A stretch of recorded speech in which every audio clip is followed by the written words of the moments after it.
Network. Cameron Sadeghi, Chris Sylvester, Sam Rosen, Andrew Goldstein, Daniel Levy, and the entire broadcast crew with Commissioner Robert Dieters. You are live from National Sports Radio Station in Los Angeles, California.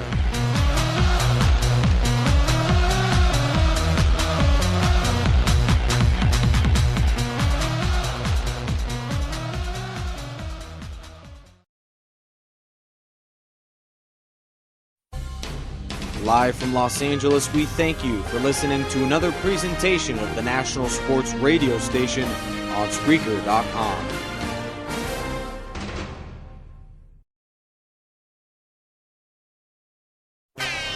Who are the hot teams in the Major League Baseball season heading into the playoffs? Stephen Hughes is on tap and set to join us next on the National Sports Radio Station from Los Angeles, California.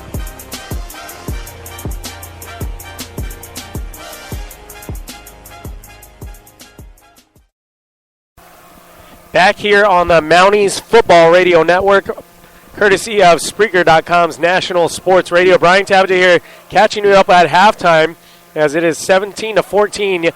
Your Mounties lead over the Citrus Owls. Right now, also at halftime, a big score out of this Southern California Junior College football scoreboard is the halftime score of 34-30. The Chaffee Panthers over the Long Beach Vikings right now, 34-30. So that has some big implications here throughout the rest of the season. The undefeated Long Beach team, who is looking for a big win against Chaffee, and Chaffee at 2-3 right now in the season, is looking to steal a game here against the Long Beach City Vikings. And some other scores right now at halftime. Santa Barbara and LA Valley, 14-3. Santa Barbara on top of LA Valley. Right now, Riverside on top of LA Harbor, 17-6. So not a score you're really expecting at halftime for Riverside. They're one of the top-ranked teams in Southern California to begin this season. As Orange Coast and Palomar also at halftime, 10-0 is their score. OCC on top of Palomar. Bakersfield and Moore Park also at halftime. Moore Park with a slim lead at 21-20. And Antelope Valley being shut out right now at halftime against Glendale, 34-0. Allen, Hancock, and Cerritos are in the second quarter. 13-10 Cerritos over Allen Hancock.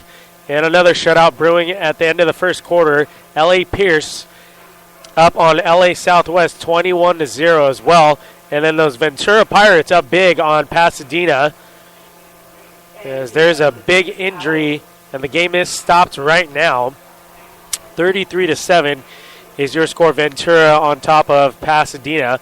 Like I mentioned, folks, just a few seconds ago, Long Beach City has a tassel on their hands at halftime right now. It's actually the start of the third quarter, but Chaffee on top of Long Beach, 34-30. That has some very strong implications the rest of the way here as the Mounties prepare to take on the Citrus Owls here in the second half. Yeah, absolutely. I mean, we saw that we saw the Chaffee College team coming here to Mount Sac, and they played pretty solid for about a quarter and a half. So there was no doubt in my mind that at some point in that game, Chaffee College could, possibly have themselves a lead or possibly give Long Beach a run for their money. But I didn't think they could play with them for an entire half, yet alone lead at the half. But it's been a fantastic story down there at Chaffee College so far, but a shootout. 34-30. The halftime score down in Rancho Cucamonga. We'll keep an eye on that one all night long. And if it means having a post-game show that's about an hour to wait to see what the final is in that one, we'll let you know right here on Spreaker.com's own National Sports. Both teams down on the field, Citrus and Mount Sac, they have taken the field out of the locker room at halftime. And coming up next on the Mountie Football Radio Network, we will have the second half of action for you from Hilmer Lodge Stadium in Walnut, California. 17-14 our score. Third quarter coming up next. Brian Tabaget, Chris Sylvester on the call. Who is the team to beat in the National Football League as we begin preseason action? NFL insider Robert Dieters is up next on National Sports.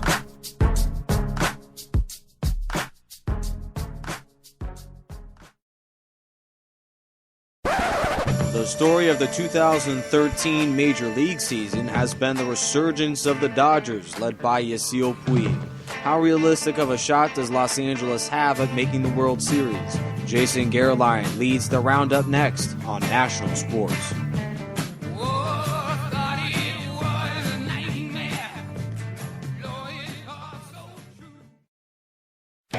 Your presentation of National Sports is brought to you by Spreaker.com. Broadcast and listen to news, radio, and music with one low monthly rate. Your show will be right back after this word from the local stations.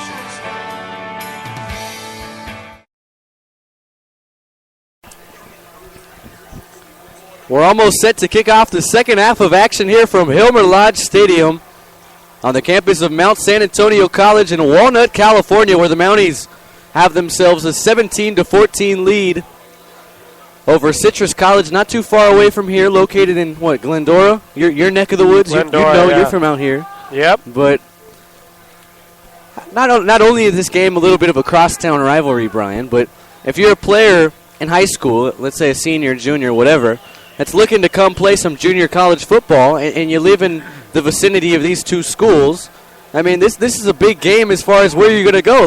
Let's see if you're a recruit in attendance, a senior that knows he's going to be playing junior college football next year. Let's say I'll like whatever team wins the game.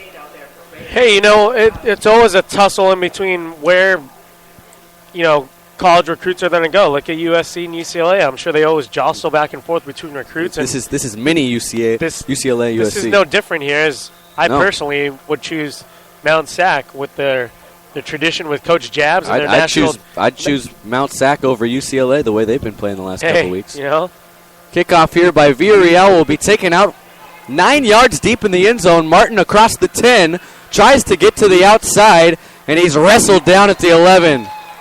Not a very smart play to Not start at all. the second half, as he was pretty much out of bounds when he received that ball, and bravely challenges the special teams of the Mounties, and he's taken down right at the 12-yard line. He loses 14 yards right there by deciding to take that ball back out of the end zone. He was a good 8-9 yards deep in the end zone when he caught it. Citrus will start at their own 11. Cutbirth, the quarterback, will lead out the offense. He was pretty good in the first half, 11 of 19 passing for 131 yards, a couple of touchdowns, but an interception as well that he threw to Taekwon Glass. The Owls will come out in a 4-wide set. 3 are aligned to the near side of the field. Citrus moving left to right. In motion is Smith. The give will go to Pooley, and he's up the middle for a gain of 1. So you mentioned the rushing yards for Citrus haven't.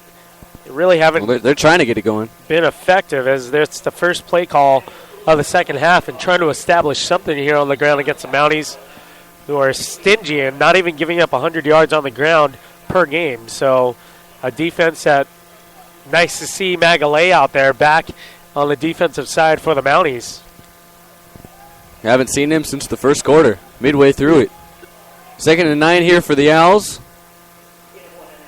At their own 12. The snap is back. Goldberg will look to throw, and the pass is caught for a pickup of about 4 to the 17-yard line. It was Romney on the reception. It's his 3rd reception of the game. He's still a good 5 yards short of the first down marker. Romney on the reception. Aaron Simpson on the tackle. 5'9" DB for the Mounties. Very active each and every game for this Mounties defense. He leads them in interceptions with 3. And there you go. I was just going to touch on that.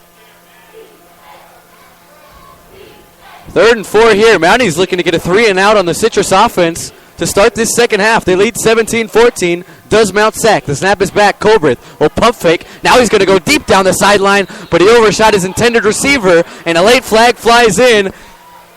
And Aaron Simpson can't believe it, and neither can the Mountie defensive coordinators here about 15, 20 feet to our left. Well, there was some illegal contact on that route. Unfortunately, that's another case where I think, personally, that's an uncatchable ball. You're telling me that he's going to hold him that much? What does he run, a 3.9, 4? 40? 40? I mean, come on. That would be something to see, but no. He's not Usain Bolt. This team had this referee team led by head ref Bob Yoakum has been calling a tight game since the first quarter. That's a very professional way of putting it. Hey, it's a tight game. They're calling it a tight game. But, unfortunately, that's a 15-yard penalty on some illegal contact along the sideline there. That's the third pass interference penalty against the Mountie secondary. We knew Citrus would air it out, and they sure have. 1st and 10 now for the Owls at their own 32. Just underway here in the second half of action from Hilmer Lodge. 17-14 our score. 13:27 left to go third quarter. Pooler will get the give here, and Pooler spins out of a tackle. He'll pick up 4 on first down.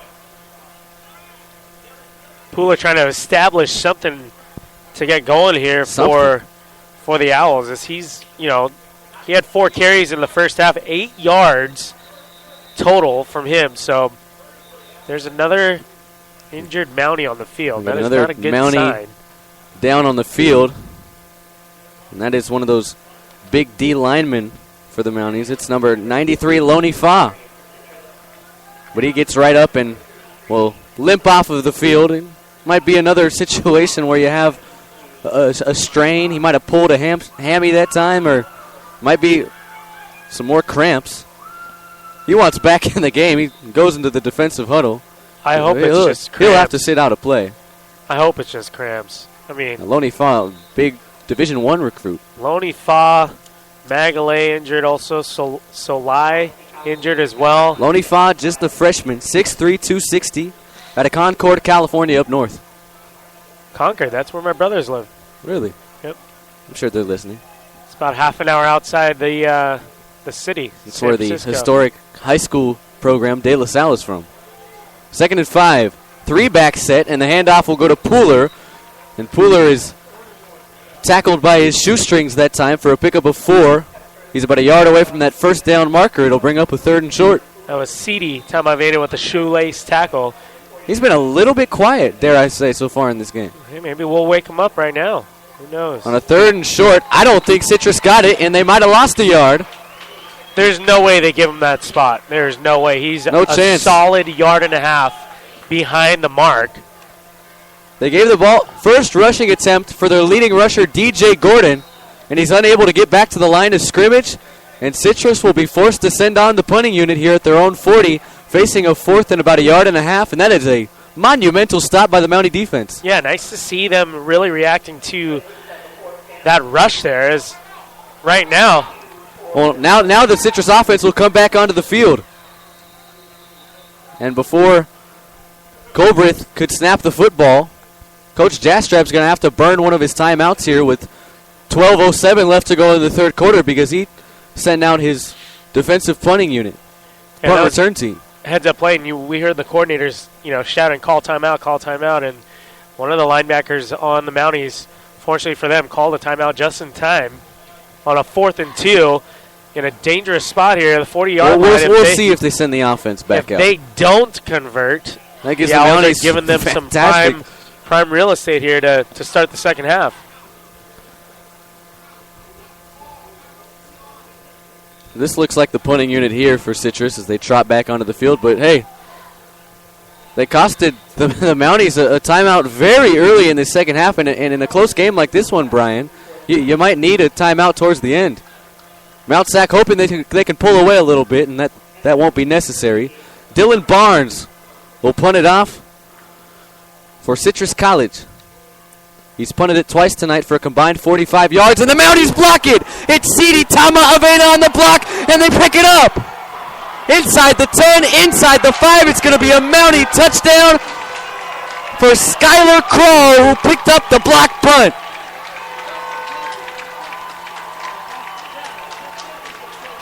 We woke up Cedi Tamaveda.